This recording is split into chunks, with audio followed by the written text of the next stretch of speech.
Alright people, so welcome to Jumbo IAS and welcome to UPSC Prelims Phoenix batch. In this batch, we revise the entire syllabus for UPSC Prelims examination. That includes the static portion as well as current affairs.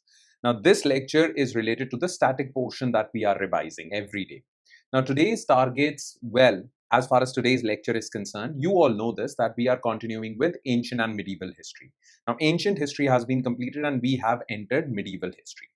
Now, in medieval history, today's targets were, well, the age of conflict, okay, from 11th century to 13th century. We will cover this entire portion. Now, this includes the rule of Rajputs, this includes the coming of Muslims, and this includes the establishment of slave dynasty, Delhi Sultanate. So these are your targets. The notes have been already shared with you. I hope that you have already gone through the notes and then you are watching this lecture, because this is very important. Because going through the notes would be revision number 1. And now while watching this lecture would be revision number 2. Okay, so let's complete revision number 2 for these daily targets through a set of 30 MCQs. So let's begin. All right. So ancient and medieval history, day 7. And let's straight away dive into the lecture with question number 1. Okay. So following are the rulers of slave dynasty: Ghiyasuddin Balban, Iltutmish, Kutubuddin Aibak, and Nasiruddin Mahmud. All right. Now, you have to arrange them in chronological order. Now, the first Turkish rule in India was, well, the slave dynasty, also known as Mamluk dynasty or Ilbari dynasty. Right? These are the few names. Now, the first ruler for the slave dynasty was Kutubuddin Aibak, but his rule was short. Okay? He died while playing polo, Chaugan. Okay? Then he was basically succeeded by another ruler called Aram Shah. Okay, but Aram Shah's rule was for 1 year only. Then he was succeeded by Iltutmish. Now, Iltutmish's rule was from 1211 to 1236. Then he was followed by his daughter Razia Sultan, and then there were a series of successions. Then you get Nasiruddin Mahmud. He ruled from 1246 to 66, and then finally the final ruler of slave dynasty, almost the final ruler, that is Ghiyasuddin Balban. He ruled from 66 to 87. Okay, then they were succeeded by the Khaljis. Nonetheless, this chronology is clear to you. So the first one is Kutubuddin Aibak, then it was Iltutmish, then it was Nasiruddin Mahmud, and then it was Ghiyasuddin Balban. Okay, so it is 3241B. Right? Next question. Consider the following scholars: Firdausi, Al-Biruni, Ziauddin Barani. How many of the above mentioned scholars, poets were associated with the court of Mahmud of Ghazni? Okay. Now look, this is the most famous person in the court of Mahmud of Ghazni. Al-Biruni wrote Kitabul Hind, basically a description of India. Very famous book. So this was there. Firdausi was also a court poet of Mahmud of Ghazni. He wrote Shahnama. Okay, so he was also Ghazni. Ziauddin Barani came much later. He was, well, in the court of Tughlaqs. Okay, in fact, he was in the court of Firoz Shah Tughlaq. He also wrote Tariq-e-Firoz Shahi.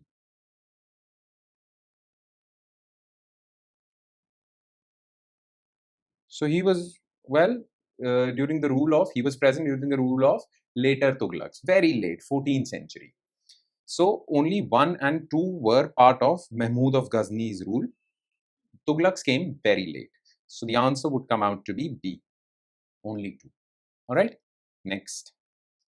Consider the following statements regarding Kutubuddin Aibak.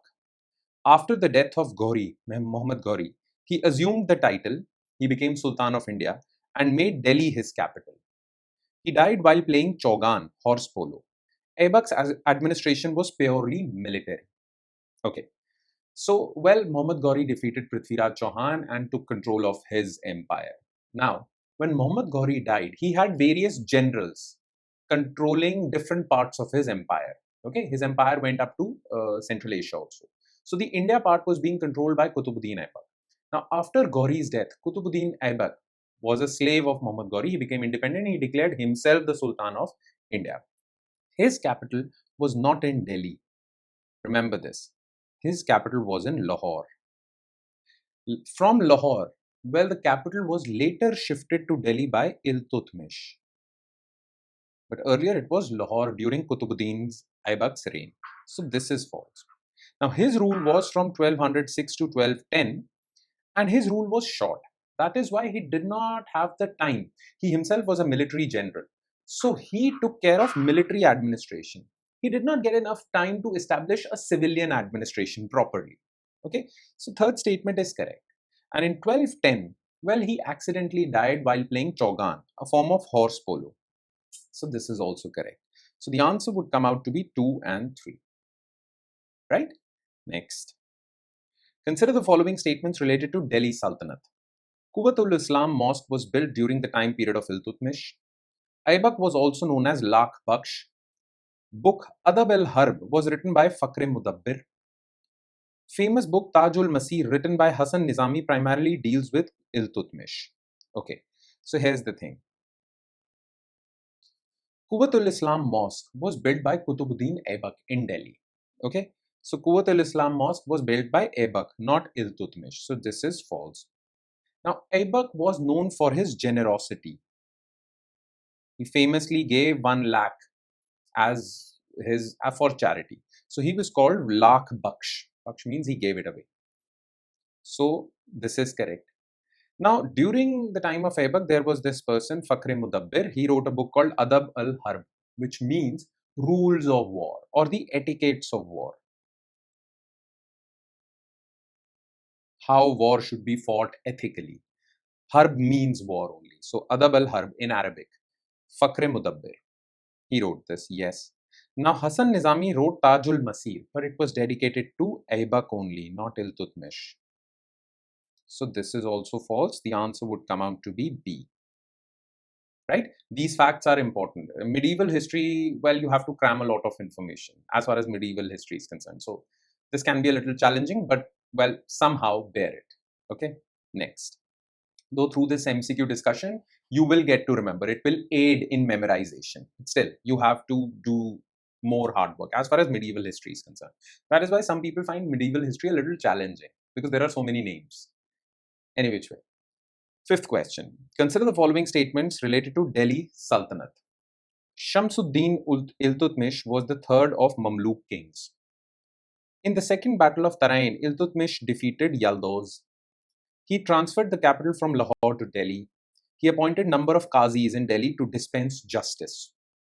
Okay, so Shamsuddin Iltutmish absolutely was the third ruler of Mamluk slave dynasty. First one was Aybak, we discussed. The second one was Aram Shah. And the third one was Iltutmish. Okay, so this is absolutely correct. Now, the second battle of Tarain or the first battle of Tarain was fought. If we talk about second battle of Tarain, well, during the first battle of Tarain, it was in 1191, fought between Prithviraj Chauhan and Muhammad Ghori. Muhammad Ghori got defeated. Then it was in Tarain only, second battle of Tarain, in which Prithviraj Chauhan got defeated and Muhammad Ghori won. So these are the landmark battles of Tarain. Now, yes, Iltutmish did fight a battle in Tarain defeating Yaldoz, but it is not called the second battle of Tarain. Whenever the term second battle of Tarain comes, well, it obviously means between Prithviraj Chauhan and Muhammad Ghori. So this is absolutely false. Okay, then next. He transferred the capital from Lahore to Delhi. This is correct. And he did appoint many qazis in Delhi to dispense justice as per Islamic law, because qazis were well versed in Islamic law. So this is also correct. So the answer would come out to be C, 1, 3 and 4. Okay, next. Which of the following statements about ICTA system is correct? ICTA means revenue assignment of a particular area in lieu of cash salary. The principle of hereditary ICTA was completely rejected by Balban. Ghiyasuddin Tughlaq differentiated between the allotment of revenue within an ICTA for personal income of the Mukta, and that for the payment of salaries to the troops placed under his charge. Now look. Well, the entire empire during the Delhi Sultanate was divided into provinces. Now those provinces were called ICTAs. Remember, slave dynasty had more advanced military administration rather than civilian administration, right? So they divided the empire into Ikta, and the Ikta was held under the control of Iktadar or Mukta. Mukti, Mukta. Okay, they controlled the entire Ikta. Now these Iktadars were top military professionals, top military generals. Now they were given Ikta. They were not given cash salary. What they had to do was every Iktadar had to collect land revenue. From that land revenue, he will take some money for himself as his salary, and some money would be used to maintain troops from that Ikta. So whenever there will be a war, each Iktadar will bring troops, because his job was to maintain the troops and law and order, but main job was to maintain troops. It was a military administration. So these were military generals, these Iktadars. Okay. Now, Ikta means revenue assignment of a particular area in lieu of cash salary. These people were not given cash salary. They were given land from which they collected revenue. Some they kept for themselves, some they used for troop maintenance. So this is correct. Now, generally, Iktadar, the office of Iktadar was hereditary. Father, son, grandson, it passed on, right? Now, that made these Iktadars regional leaders, regional hegemons, okay? Now, during the reign of Ghiyasuddin Balban, he did not want these regional tendencies. He centralized the administration. So he started transferring Iktadars to different Iktas, and he stopped the practice of hereditary Iktas so as to exert proper control. No one family can achieve monopoly over one Ikta. So this is also correct.